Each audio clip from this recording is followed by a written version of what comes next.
let's see here.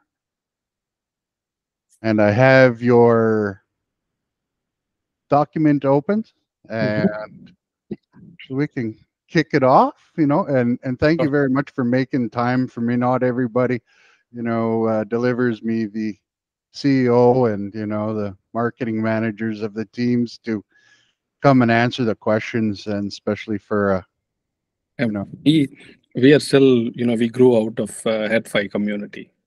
That's where Audeze started off. So we still are active. I still post on Headphone. Sometimes we even reply on Reddit and stuff. So we are very accessible. And we want to continue Audeze that way. That's a great way to stay with your community.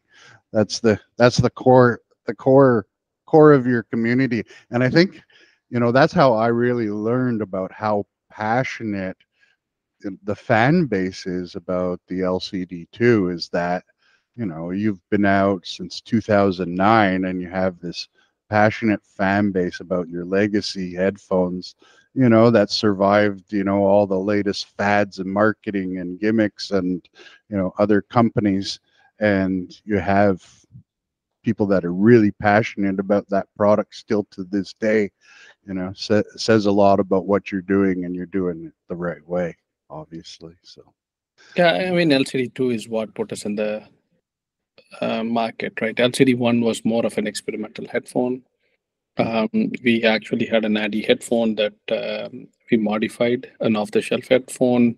We bought and replaced it with our drivers inside. But it was not really a full headphone we made. LCD-2 was the first full headphone we designed and made.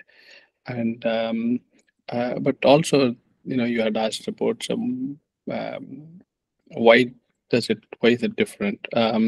People have tried to copy the magnetic structure and other things of our other headphones and stuff over a period of time, but LCD-2 is still unique. I haven't still seen anybody emulate LCD-2 because it's very unique magnetic structure. Even though from outside planar magnetic drivers all look the same, internally you can design them in very different ways. Most of them use the old Fostex or paradigm where the north-south magnets and the steel plate on the top. Almost, I would say, majority of the headphones in the market today follow the same goal, same in principles. Then you had the BG Radia guys who designed the headphones that came out in, for example, Oppo. They were drastically different. They had these circular diaphragms with going from center to out, and also like the old Yamaha ones. That's one type of planar drivers. But the LCD-2 actually has a staggered magnetic structure. So I put a picture of it inside the document. I'm not sure. Yeah, you can see it on page 3. So you can see LCD-3, LCD-X, everything else, the magnets are on top of each other. For LCD-2, they are staggered. Very different. Much different. Very different. And you can see north and south. The north is on one side of the bar magnet. So if you think about this as a bar magnet, the north is on one side here, south is on one side here. It's not north and south like this. Okay. North is, you can see the north-south magnetization. Most audiophile planar drivers mostly have north on the top, south the bottom. They are magnetized this way. But all our headphones, we use it this way for our design purposes. Now, I know we're talking about the LCD-2 here, but your other popular flagship too as well, your LCD-5, is that closer to the LCD-3 structure or the LCD-2? So after LCD-2 and 3, we created a new type of magnet called fluxer. Mm-hmm. And that is what we use in most of our new headphones, because the LCD-2, for example, because of the staggered nature of the magnetic of the magnets, if you look at the magnetic flux density, it is more uniform in the gap. So, but it's not as efficient as LCD-3 or LCD-X. LCD-3 and X use the same circuit. But in terms of the newer headphones, we have a new patented type of magnet called fluxer, where there are 2 magnets attached to each other and they are diagonally magnetized. That gives us almost double the flux density of what we get in LCD-3 magnetic structure. That's what we introduced with LCD-4, LCD-5. All those headphones have that. So LCD-2 is pretty unique. It's probably the only headphone we have created with the staggered magnetic structure. It really seems to be popular among the headphone community, the LCD-2. And if you allow me to say, and this is no insult to your LCD-3 product, but I think it's more popular than the LCD-3 or 4, which is. So it also depends upon the price point, I think. Yeah. So I think the reason LCD-2 was initially, it is still remained at almost at the same price point since its introduction. It actually has come down in price a little bit because of LCD-2 Classic. But the original price we introduced it was $995 in 2009, and it's around the same price. The 4s and 3s were always more expensive. Yes. So I think as we went up in price, but that's also the reason we continued the LCD-2, right? It's for us, we see it as our mainstay in the $1,000 price point. Yeah, that's that and the LCD-X. It's your entry level to the Audeze product lineup as well at that price. Correct. So LCD-2 for audiophiles and LCD-X, which is also around the same price point, $1,100 for Pro Audio. And in fact, LCD-2, and I would probably say LCD-X is probably a little bit more popular than LCD-2 in terms of sheer numbers of units shipped, primarily because of all the Pro Audio engineers using it. Yeah, it's another great headphone by you, but the LCD-2 has a little more history because it was your first baby, right? Correct. Yeah, that's great.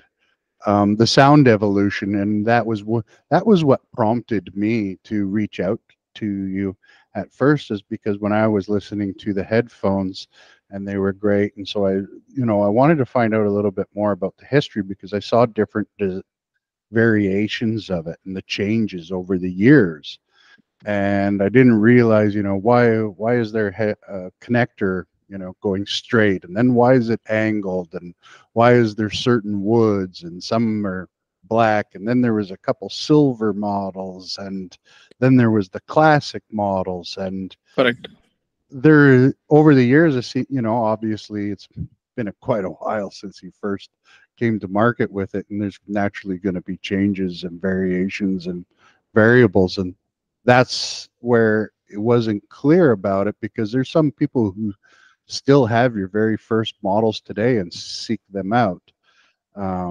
even though they're not for sale in that model, obviously, but they're collectors and fans of Audeze. So it became very interesting to me to learn about the history.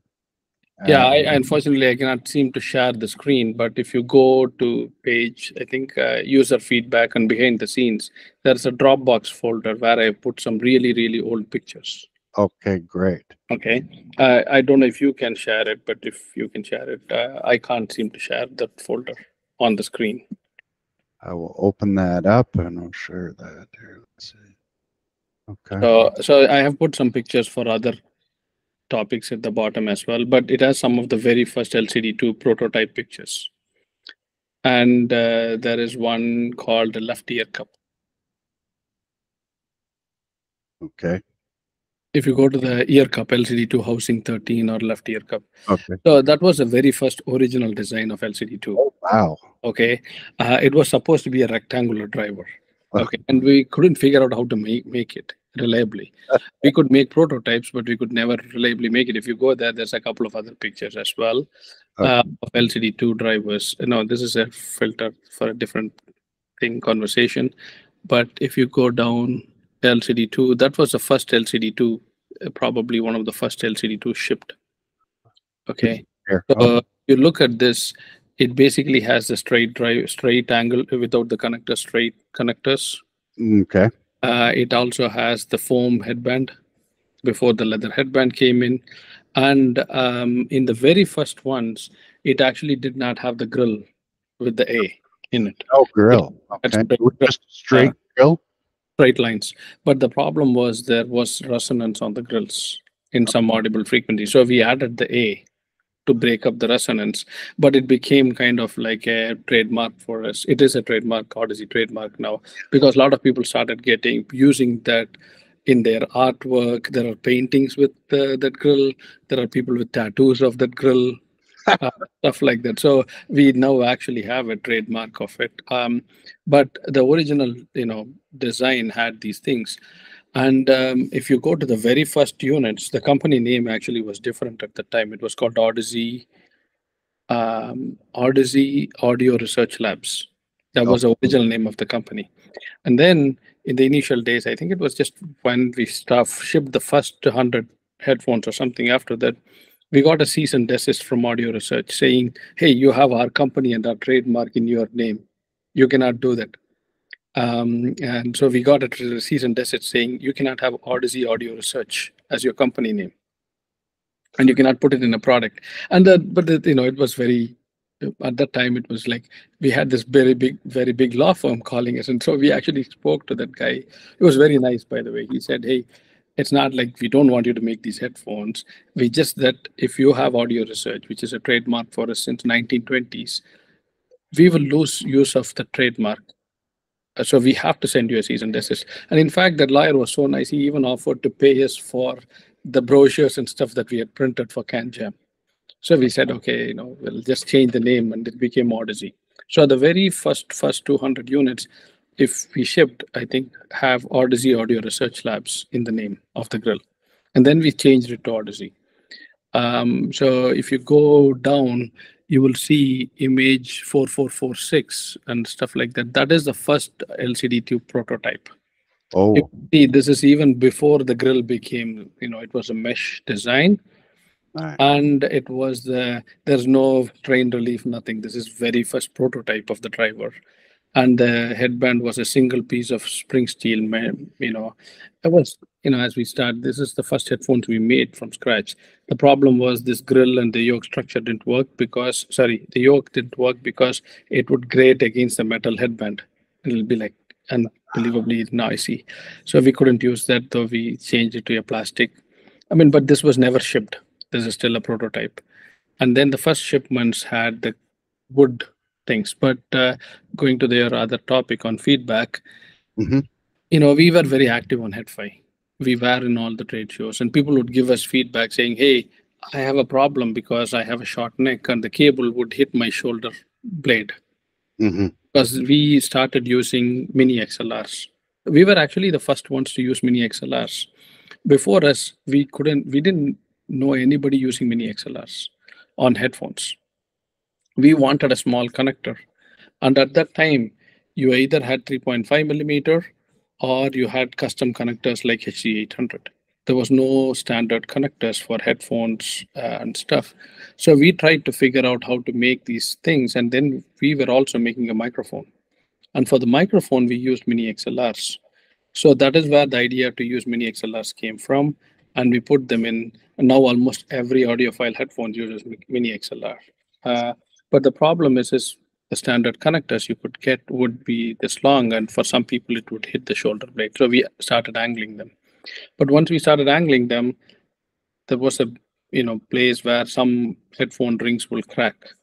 So we then changed it to a metal. Headband foam was replaced to leather headband. But these were all very quick iterations. And both, at the time I came from software and video card design before starting Audeze. So we would go in and change these things very rapidly. I think that was the reason for our success, even though it created some confusion in the market. Mm-hmm. If we had not done that, and if we had waited for years to refine these things and not iterate quickly, then the reviews and stuff would have started focusing on all the negative aspects on these headphones, and slowly, it would have become, we couldn't wait that long. Yes. And since we controlled the whole production, we made our own film. We assembled the magnets. We assembled the whole headphones here.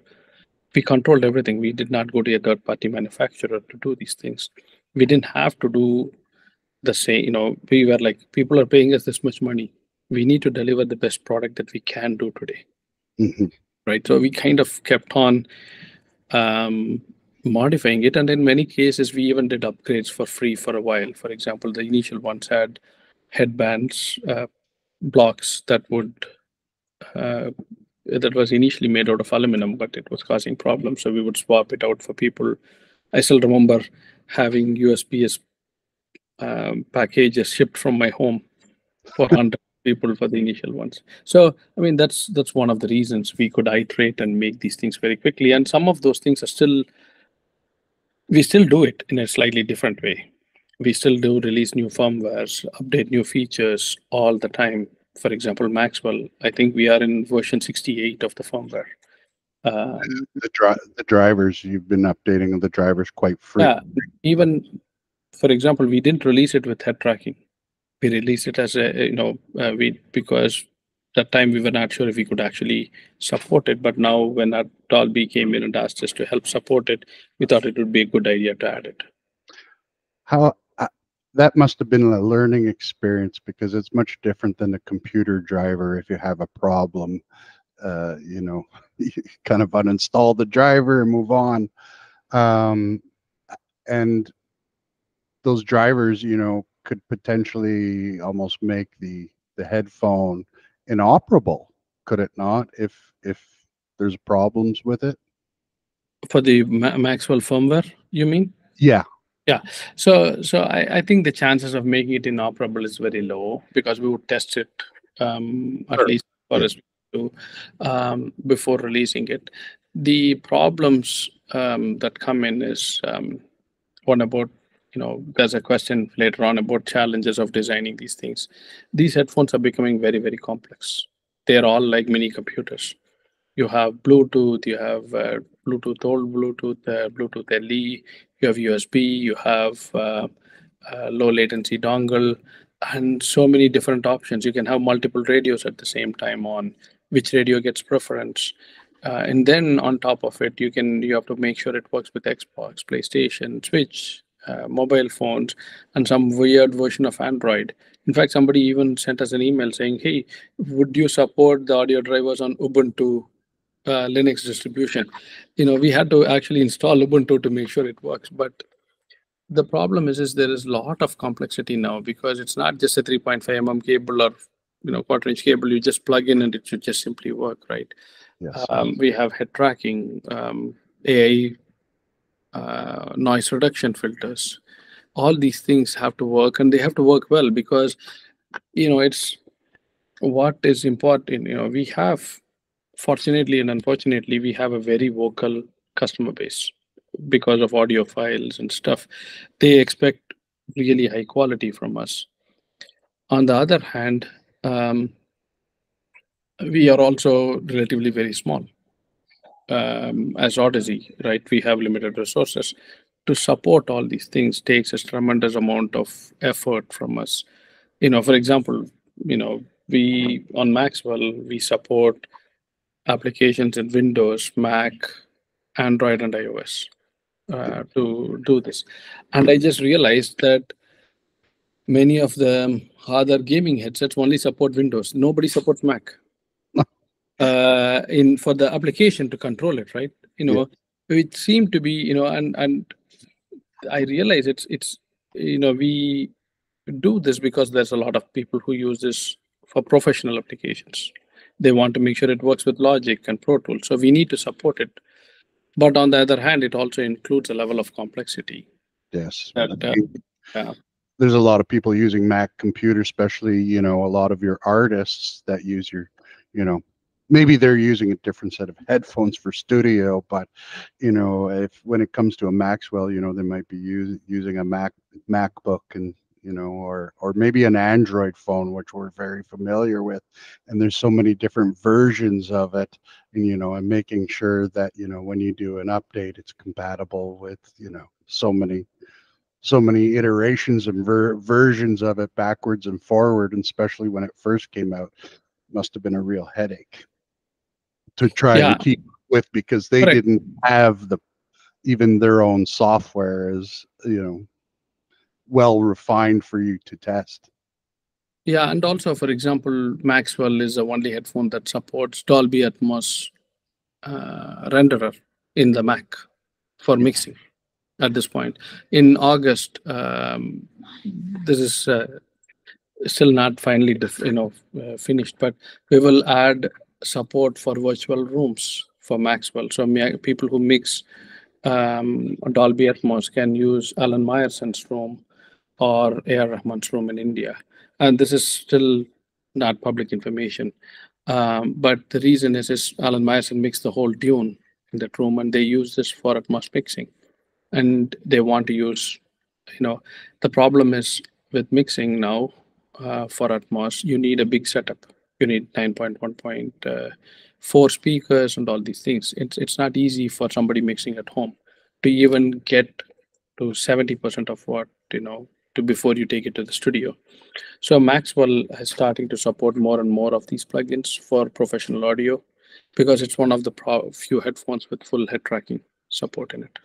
So you must see a lot of potential in the Maxwell headphones beyond probably what your initial design ideas were, that it was going to be probably a gaming headphone is maybe where you first thought about its direction, where now you probably see that there's a lot more opportunities with it because you're able to control the software and drivers and different platforms with it a little more. True. I mean, but it was not completely unforeseen. We knew from the very beginning Maxwell could do all these things. We think of these things as platforms. The problem in developing some of these features, only for pro audio and stuff, is the market is not very big, like gaming. Yes. Right. So when we develop these very complex headphones, we have to figure out how do we amortize the cost of the development over a number of units. So in that case, if I could do this for gaming where I get the volume, but I could also use it for other purposes, then it opens up a secondary area where it is very sticky, right? Because with the amount of features we are developing for Maxwell, it's very hard for somebody to come in at this price point of $300 to add all these features and make it work for pro audio alone. So that's part of the reason. Well, so Maxwell, the development platform for Maxwell, we give the source code away for the head tracking for free for any developer. We don't even charge for it because there's some people using it for things that we never envisioned. For example, there is University of, I forgot which one. Peter, do you remember the university where they're using it to that magnetic field of the Earth's magnetic field? I don't. Right. Okay, it's like Virginia or somewhere East Coast. What they are doing is the magnetic field around the Earth. When the solar flares appear, they get plucked like a string, and they vibrate. So they have stations all around in the satellites and ground stations where they track the magnetic field of the Earth, the lines of forces. And what they want to do is to hear these things, and they use the Maxwell's head tracking and the SDK to do these kind of things. We basically give this away for free. That's amazing, using it for science and research besides musical. Yeah. It's a very versatile headphone. You could use it. I'm wearing it right now. The reason why is because I use it in a lot of my Zoom meetings, and through the pandemic, it was, we started to become dependent upon these, and I found an incompatibility issue with a lot of Bluetooth headphones and Windows and so on, and I ended up moving up the ladder until I found the Audeze and just the options of whether it be wired or Bluetooth and so on was a great option for us. If you could maybe just going back to the Audeze LCD-2 and the tuning, and a lot of people have made a lot about kind of measurements now and benchmarking of headphones, which I would like to hear your opinion on it. And before I actually wrote a whole lot of it. It's hard to go through it, but I spent quite a bit of time on it. So if you look at the original Harman research paper on listener preference tests that came out in 2013, it was much later than LCD-2 release. Yes. But what they did was they took a bunch of headphones and they tried to see what is the most preferred headphone. Okay, and that was actually published result, right? But the thing is, they said, hey, we selected an Audeze headphone, it's a nicer headphone, this. But the most preferred headphone was headphone number 4 or something like this. They don't tell which one it is, but it is very obvious because LCD-2s had a very unique frequency response compared to the other ones. So you can now easily figure out from that paper, LCD-2 was the most preferred headphone in their tests. Okay, then what they did was, I mean, this is really good stuff that they did, right? Because before that, it was Wild West, practically. And then what they did was they went in and said, hey, we take the LCD-2 frequency response or the most preferred frequency response that came out of this test, and we are going to have a panel of testers who are going to be given EQ curves on bass and low frequency, high frequency. They can tweak it and build the curve, and that's how the Harman curve came out. Well, okay, so but it is, if you go to the original 2000, and we have always followed this result, and this also validates some of our design philosophies. Yeah, because if you look at it, our goal from the very beginning was we need to design this so that it sounds like a extremely in a good sounding room, like a good pair of speakers. That was our design goal when we designed LCD-1 to LCD-2 and everything. So our philosophy is still the same. If you see Maxwell, and even before the Harman curve came, our research showed that, doing these tests, our internal curve, which we call the Audeze curve, you can see it in the Maxwell, is not very dissimilar to the Harman curve in terms of overall curve. Overall performance of the headphone. So, and while we didn't publish these things, but that's basically, you can see it from LCD-2 to LCD-3 to even Maxwell design, which is what we have been doing. We also tested with a lot of sound engineers on, is it good for them for mixing, and what is, how does it feel? What does the imaging look like? All these things. So we spent quite a bit of time. We designed the headphones. We do iterate quite a bit on it, and we don't. It's not like our goal is not to introduce a new flagship model every year. If you look at it, we have had LCD 2, 3, 4, 5. Okay, 2 was in 2009, 3 was in 2011, 2014 was LCD-4, 2019 was LCD-5. Okay, so we unless there is something substantial we can improve and make this much better than our previous model, we are not going to go create another model of LCD. So we always are working on these things, but it takes a good amount of research to new materials, new designs, all these things. So that's what you would basically have to have some type of break. I want a breakthrough, but it has to be substantially better. It's not like we change the, we tweak this material and we call it LCD-6. I think it takes a little bit more. How much effort or work do you work on to potentially, working on even fine tuning your current product line even more? Do you still do some fine tuning to the sound, and based on customers' feedback, maybe there's too much treble, in. I don't know if we do that level of customer feedback on tuning. Okay. We do a lot of feedback based on other things. For example, Maxwell. A lot of features on Maxwell came out of feedback from Penrose, our previous gaming headset. Yes. Unfortunately, we couldn't make them because of the chipset shortage. But when we had to go redesign it, we said, hey, these are the things that people requested we didn't have, like game chat mix on PC, noise removal in microphones. All these things came out of feedback that people gave. In terms of sound quality and stuff, we have our own philosophy on how good headphones should sound. So we follow that. With digital headphones or active headphones, it's a lot more easy to give people much more options. Maxwell, we can just say, hey, create your own EQ curve. But on other headphones, we tend to stick a little bit close to our what we think is going to be, if it's pro audio, what is going to be good for mixing. If it is audiophile headphones, how do we achieve certain things? We still do a lot of fundamental research. There is a new thing that we are working on, which is still we can't talk about it yet because of some patent things that we have to file. But we do a lot of fundamental research on things from different type of film to different type of magnets to even other things like what we will introduce early next year.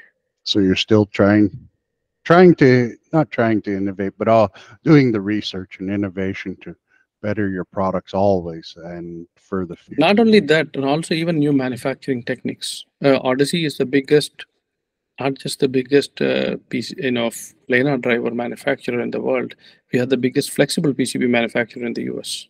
We make more flexible PCBs because each driver, if you look at it, is a flexible PCB. Mm-hmm. We make more flexible PCBs than almost anybody else in the US at this point, at least that we know of, because we make Audeze drivers and also all the PlayStation drivers here in Orange County in our factory. So you're doing all of the new Plus Elite. Yes, all the drivers are every Pulse Elite and Pulse Explorer driver was made here in this facility. That alone, if you look at it, the most number of planar drivers that we know of that were made before was Philips in the 1990s. They made a planar tweeter. Yes. And they made I believe about 1 million drivers in 3 to 4 years, or maybe 2 years. Okay. We will quadruple that number every year now. So we basically our facility in Santa Ana is the biggest planar manufacturing facility. It is automated. Everything is tested in line. We make the film in the US. The film comes in, we etch, we assemble these diaphragms, test it. Everything is done not just for Audeze headphones, but also for PlayStation headphones now.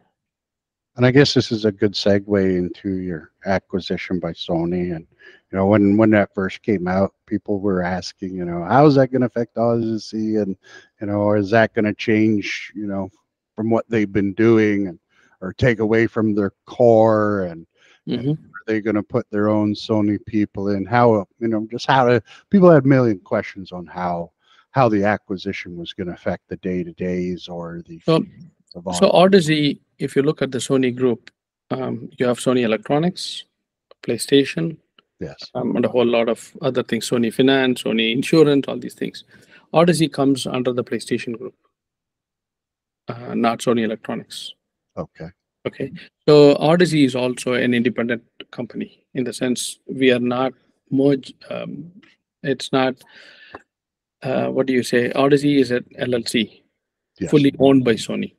So Audeze's mandate is to continue making products under the Audeze brand. In fact, we still continue making headphones for Xbox. So we will continue those things. Audeze's roadmap is going to be its own roadmap. We will also work on all the PlayStation audio products. That's basically what our mandate is. And we also work with other companies, not just Audeze and PlayStation. We have a collaboration with Nagra. Nagra headphones are Audeze made. We have a collaboration coming with. We do other things as well. We have done with HyperX in the past, a collaboration, Kingston and HyperX. We will continue doing these kind of things, and at core, Audeze is a technology company. Do you plan to help Sony with their headphones? Right now, our goal is to, so Sony has two things, right? PlayStation headphones and Sony headphones. Yes. They have their own roadmap, and some of these projects are huge. They are multi-year projects, right? Because when you make, for example, even when we make the Audeze Maxwell, we make these kind of headphones in 12 to 15 months, right? From scratch to ship. But when you do millions of these things, there's a lot more things that go into it, planning and stuff. So, you know, so it'll take more planning, and they will have their own roadmap. They have their own product managers. As I said, we at Audeze, we are very busy.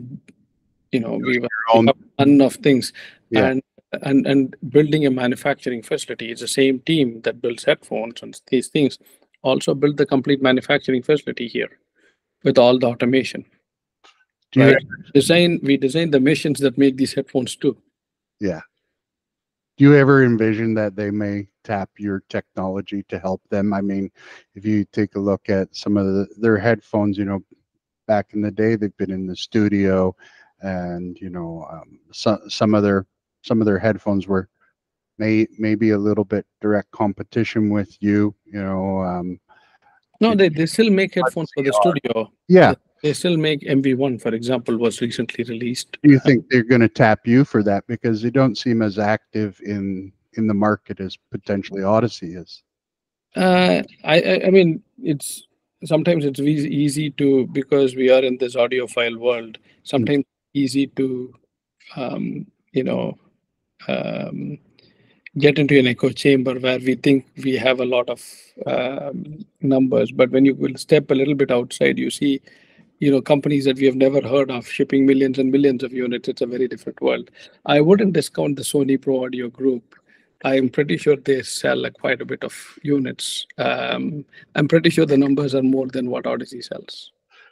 But I mean, in terms of the hi-fi community, Sony. Hi-fi community is different. Yeah, I agree. Hi-fi community, but Sony also has a very big legacy in these. Yeah, and in the Qualia headphones and other things.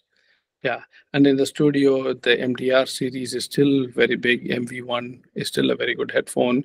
That said, it's very hard to,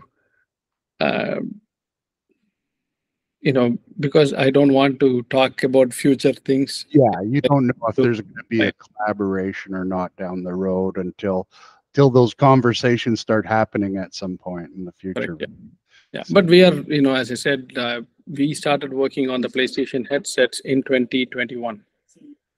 Okay. And they just released. So and you had as well, you've done variations of the Maxwell as well with the ultraviolet. That was no, that's a few headphones. That's not that's just a marketing thing. Was a small limited edition, but I mean it's also appealing to gamers to be able to have some different choices in colors and stuff, because their gamers really are into customization, just like the Audeze product itself of the Maxwells has great customization. I mean, that was our goal from the very beginning. In fact, we wanted it to be even more customizable. The product, the problem for us was we did not expect Maxwell to have this level of success initially. We kind of expected it to be a good headphone selling well, but the demand far outstripped our production capacity for Maxwell. So much so, this might be the first month, July or August might be the first month where we don't have a back order of Maxwell. Yes, I noticed. It's always been back ordered from the very release of the headphone for almost 14 months now, 14, 15 months. Year and a half, yeah. Year and a half, because every time we would add more capacity, the demand would outstrip it. And we are still surprised by the demand that it, because Maxwell was designed prior to the PlayStation headset. So we didn't use all the automation for manufacturing. But now we have moved everything to the automated facility. So then we can scale up. But Maxwell's, I think even now the Xbox units we will only catch up in October. The PlayStation units we will catch up because we were able to scale up the demand on those things quite well. We added a new line and other things, but the initial lot of ideas we had on customization, we couldn't do it because we don't have headphones to even supply to people who have already bought it. Then, unless we could do those things, we can't really do those customized headphones. So the Xbox One was planned before the release. So we had to go through it because it was an agreement we had with Microsoft. it's a good thing when you have a back order, but it also can be a hard thing because customers, want their product now, especially in this day and age, and having back orders sometimes can Yes. work against you. But you're trying obviously to fill, if you had filled those orders as fast as possible. But it's a good thing to know that you've had great success, that there is a back order.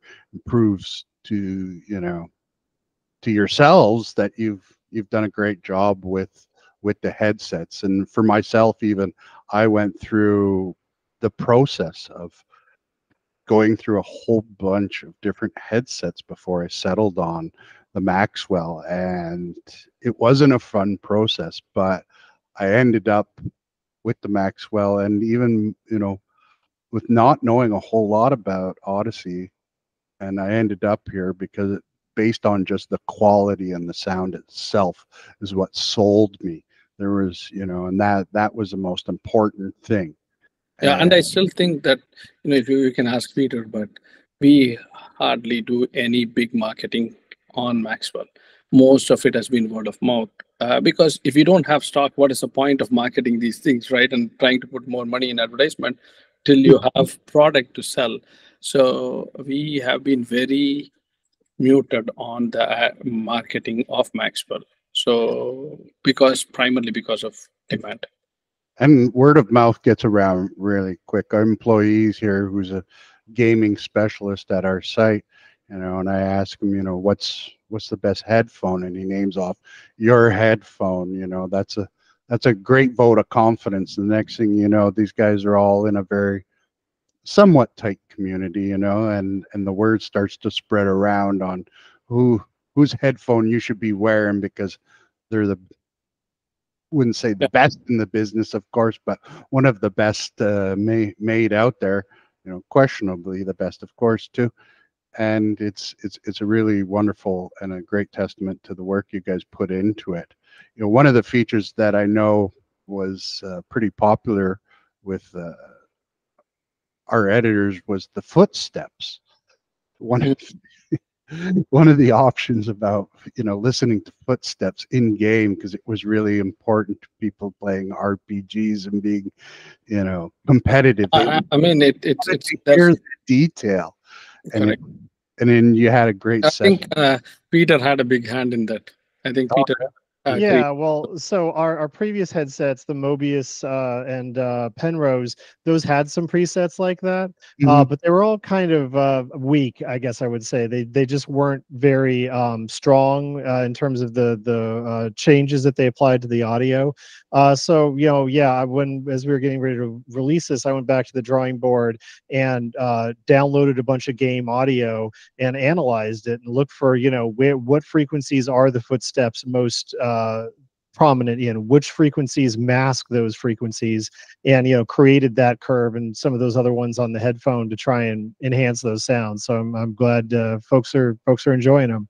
Yeah, because I mean they feel it as a competitive edge, anything that they can do, and you guys have dialed into an area where they really appreciate that you guys have spent the time to develop that, and it's a feature on there, and they feel like it's another reason why to purchase your product, because you have spent the time on something they feel is important. So I've taken up a lot of your time, but before we go, I would love to know a little bit more about maybe some of your guys' favorites and insights.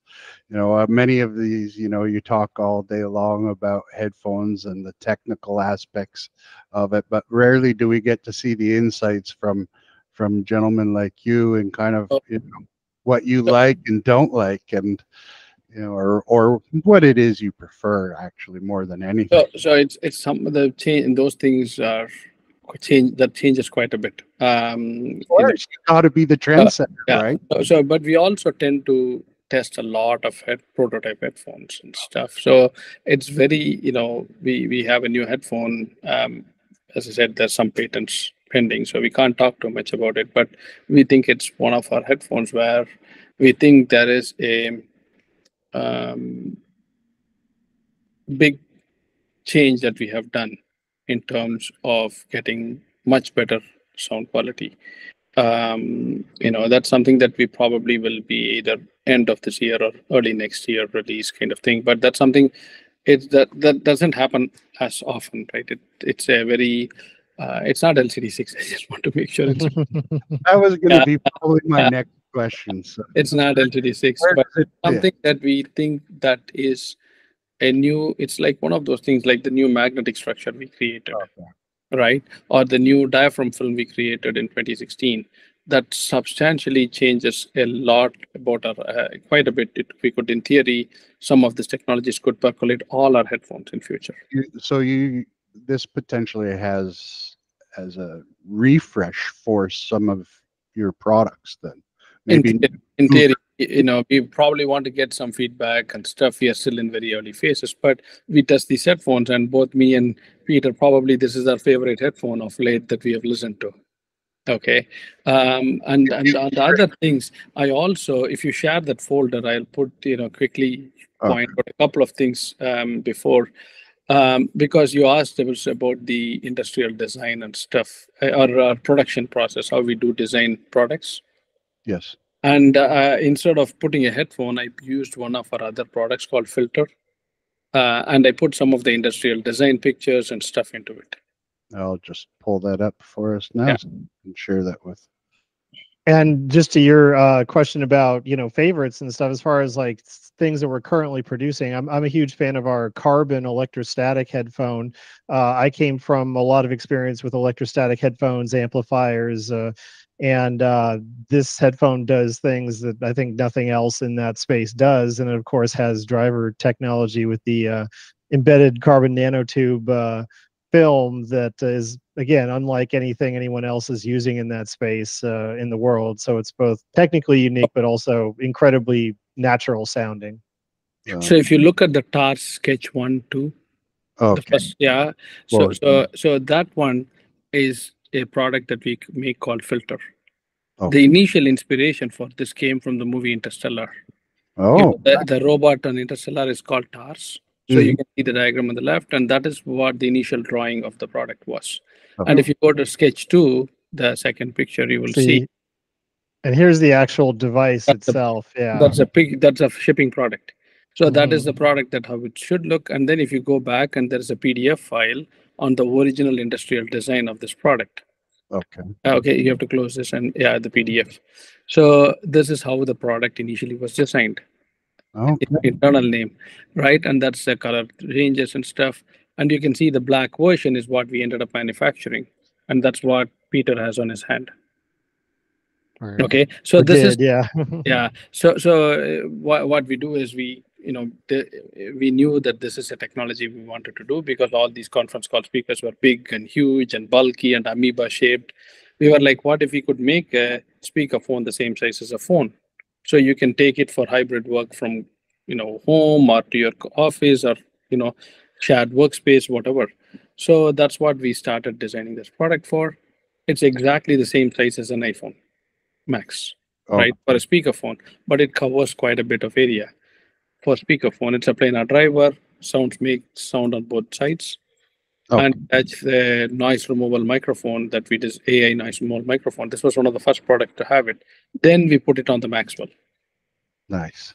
Right. So that, so I added some pictures. We designed we do from the product ideation, we do the design, then we design the transducer to fit it in. Then we do simulations to figure out if the sound quality, what would be the sound quality for such a transducer, figure out the manufacturing steps, and then take it to market. Beautiful.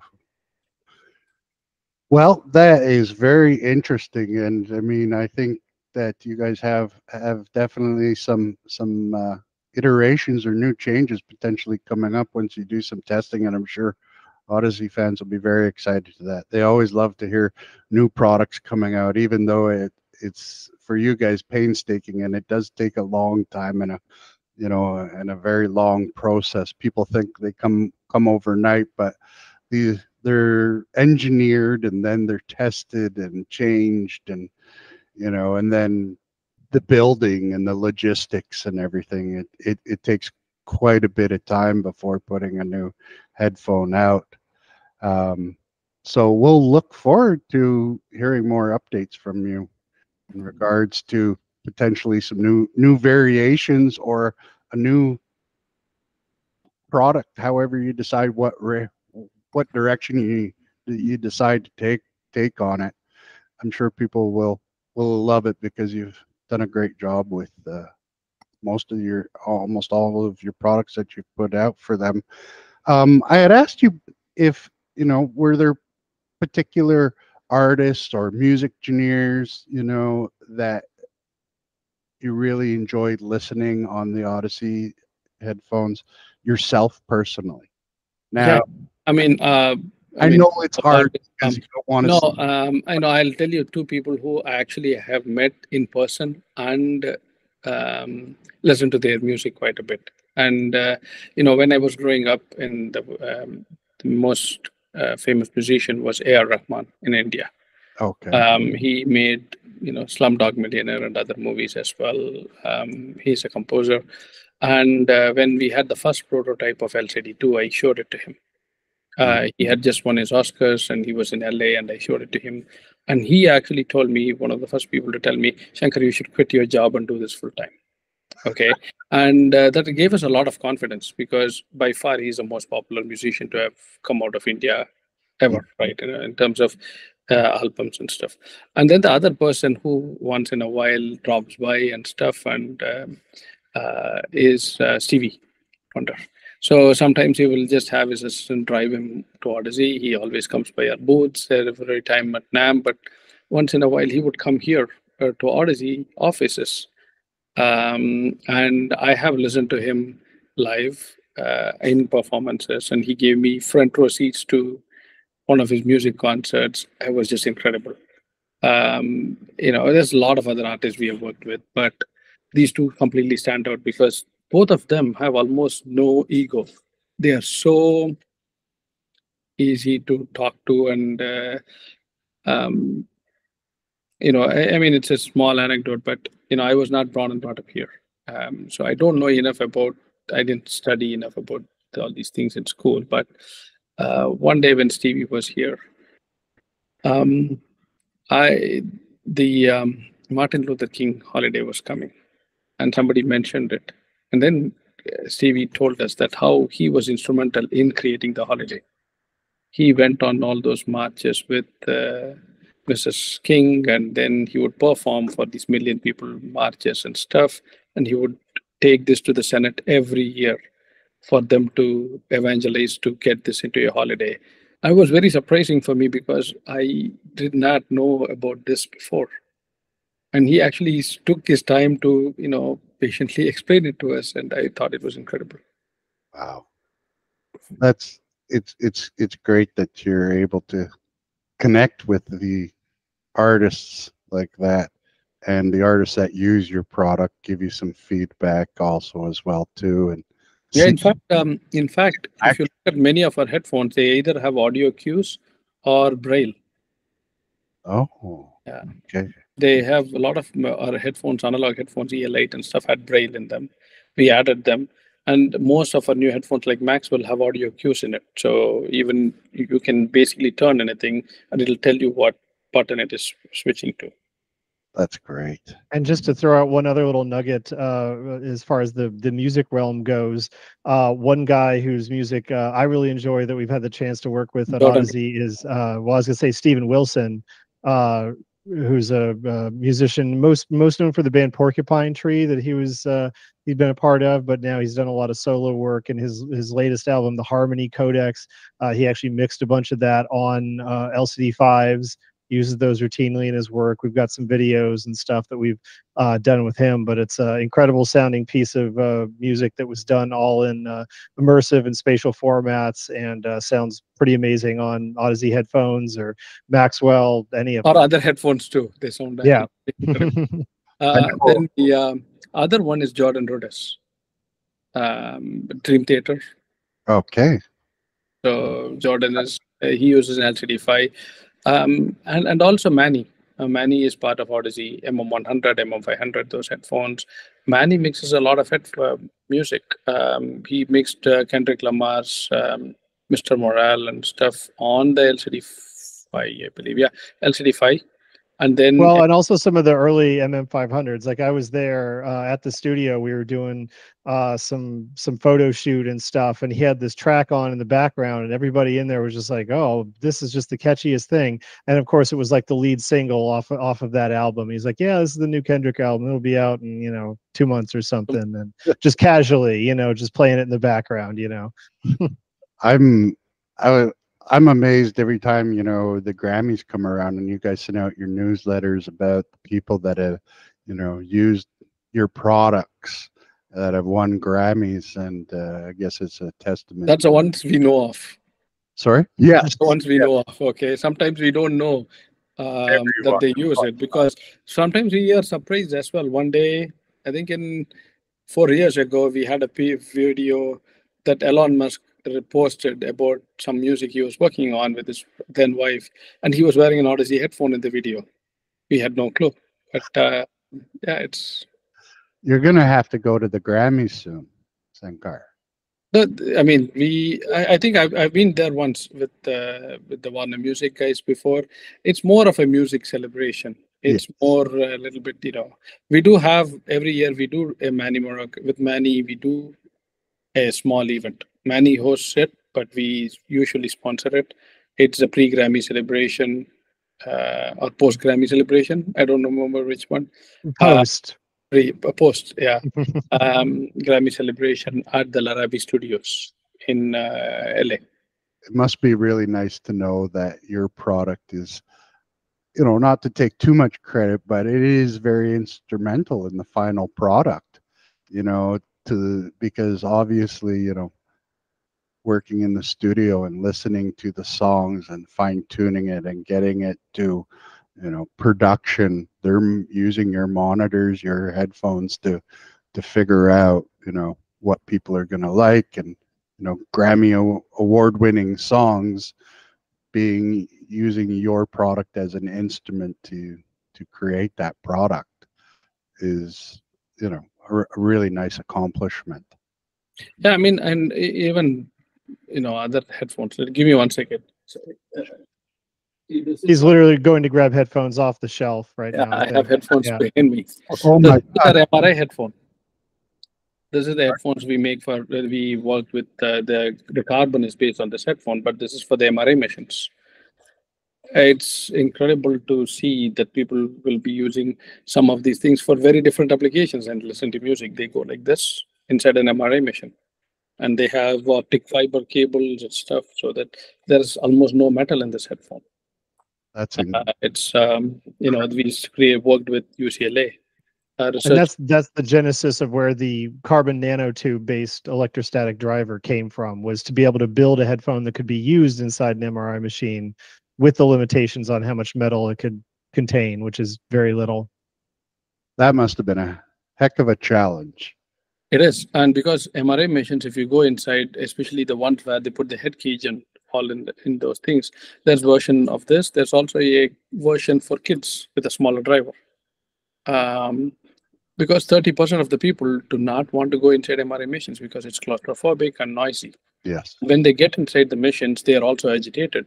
So instead of getting regular signals, you also get spurious signals because of all the agitation and anxiety that they have. So, this is still a work in progress. It'll take, when you asked how long it takes a headphone to make, I think we believe we started working on this in 2018. Wow. Right. And then it is, we have the carbon version of it, but the MRI version will take still a few more years. It has to go through testing and all these things. And it's incredible to see. We used to talk about this. It's almost like what we call a purpose-driven headphone. There is like purpose behind this headphone. It's not just music and enjoyment. There is beyond that. It gives a lot of people comfort, and it will be helpful. So I think there is some of these things, when you see the test results of these things, when the UCLA researchers sent it, almost everybody overwhelmingly felt much more comfortable inside the MRI machine.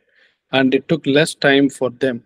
And one of the very telling statistics was almost everybody thought they were inside the MRI machine for less time than they actually were inside. So if you ask them, hey, were you there for 30 minutes? They will say, no, I was there only for 15 minutes or so, because it actually made a significant difference for them. Well, then that must make you feel great that your hard work, is going to people that really are going to benefit by it in a time that's really, really hard to go through for them, and makes what they're going through a little bit easier, just from all your hard work. So that's really, really great. Before we go, I did have one last question I wanted to throw at you. And while you did give me an answer on some of our prepared questions, I think I'll change it up on you a little bit and ask and throw you a little curveball. If you had to choose one pair of headphones from another brand, which would I answered it. Why? Yes. But I want to throw a curve in and ask which one of your headphones is your favorite as well, and why. So you get to sell your own product and your competitors too. On which two? First, we'll start with your favorite product, and then your second, then another brand's product. Favorite product. It's very hard to choose, but I think, in terms of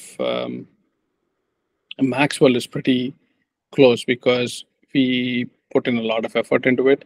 But the original LCDX is still very, very close. It's almost unchanged from the very beginning to now. We haven't pretty much changed any of those things. Even LCD-2 went through a lot of iterations. LCDX very little. Yes. I still, have a pair from 2011, I think, in my house. It still is incredible. Out of other companies' headphones, we always, there's no big secret in this. We always, from the very beginning, like Sennheiser as a company, as a way they make things and all that stuff. And in fact, in the beginning days, we actually tried to model some of our things based on what Sennheiser did. If you look at the real light designs and stuff, they will be dynamic. They will be, the design cues and stuff will be like similar to Sennheiser. And I've talked to Axel Grell about this, and even joked about these things with him. There's a lot of other manufacturers. There's also a lot of manufacturers who have now come up.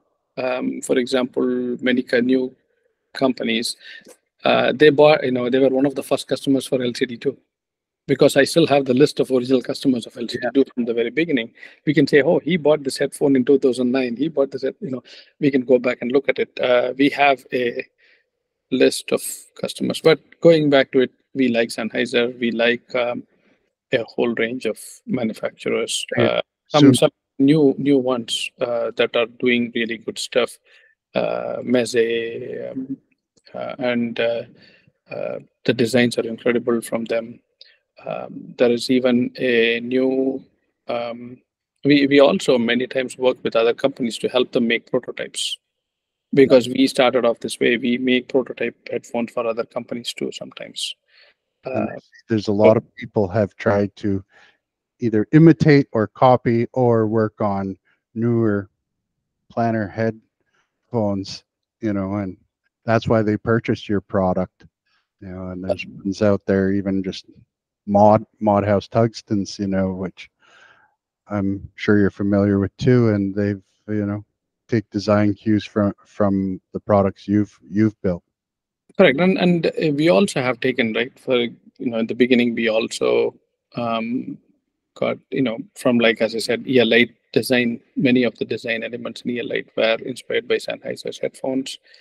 I think it's okay. I mean, we think it's as long as it's not a blatant copy of some patented product or something. Of course, you're okay with that kind of trouble now. Huh? You don't want to get in that kind of trouble to blatantly copy, of course. No. What I'm saying is, even when other companies copy or like take inspiration from us, as long as it's not a blatant copy of something that we have really worked hard on, we are okay with it, because I think that's how innovation progresses. We really like where we see new designs coming up all the time now. And Planar is still a virgin area where there's a lot more research that can be done to make many different types of designs. And we hope to continue those kind of things because, as I mentioned earlier, we make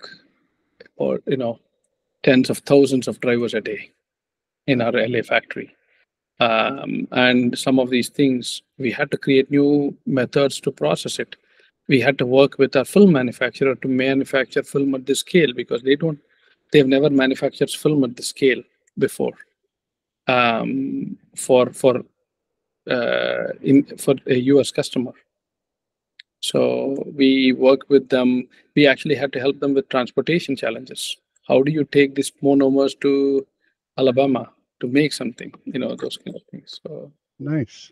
Pete, and we better not leave out Peter because I think he wants to chime in on the headphone question. Well, what I was just gonna add to something that Shankar was saying, which was that back in 2009, when they were first kind of taking Audeze public, I was part of a group of enthusiasts on Headphone who was organizing the Can Jam event at the time, which was just an annual, more enthusiast meetup that just started to feature some commercial presence here in LA that year.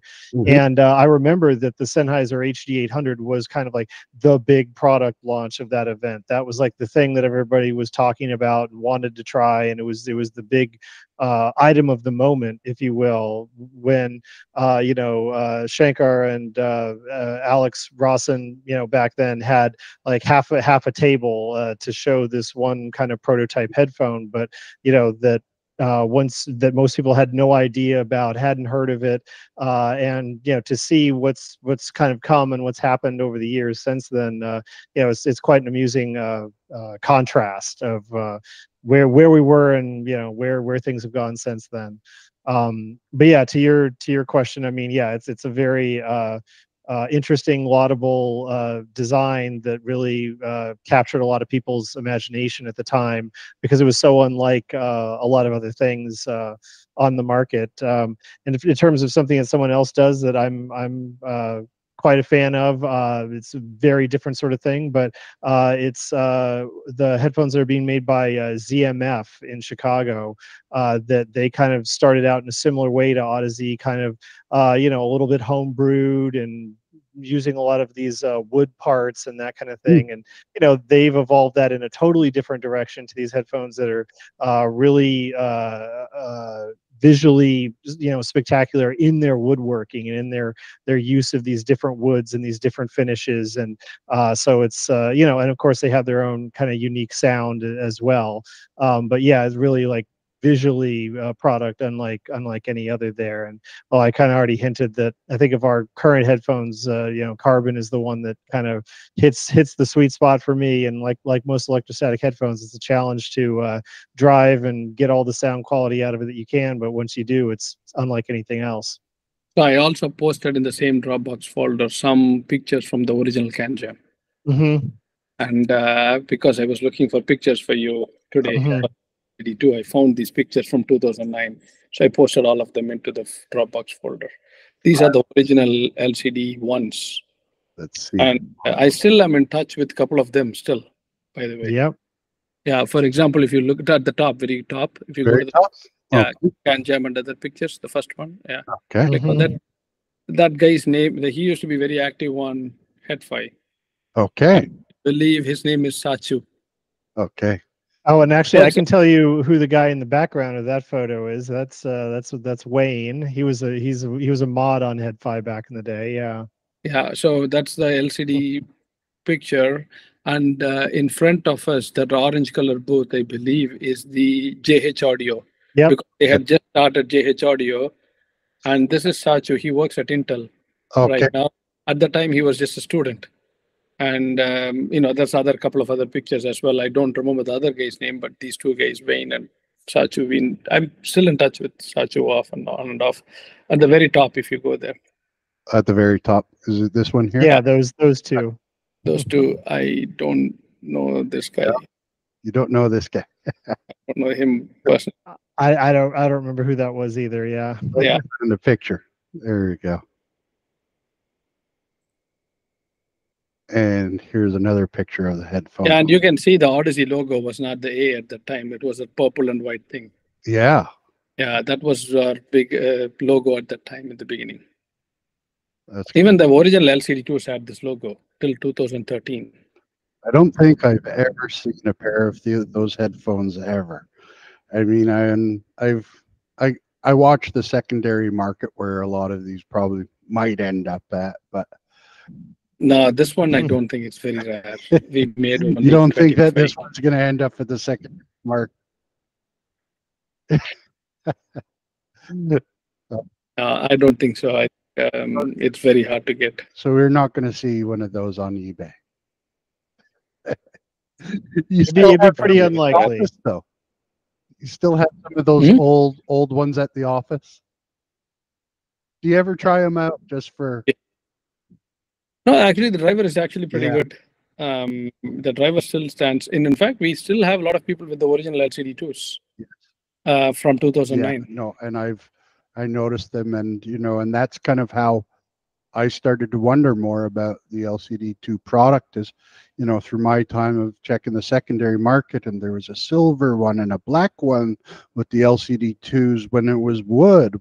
And it was only produced for a few months at the end of, I think, 2016 or the quarter, and and then there was the non-phasers, there was the different so it basically, we basically think of it as three big buckets, right? Original LCD-2, LCD-2 phaser, LCD-2 close back. That's it.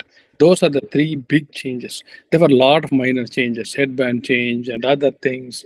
Some of them, it's very hard to keep track of it because we did them in batches initially. And it's 2009 to 2012.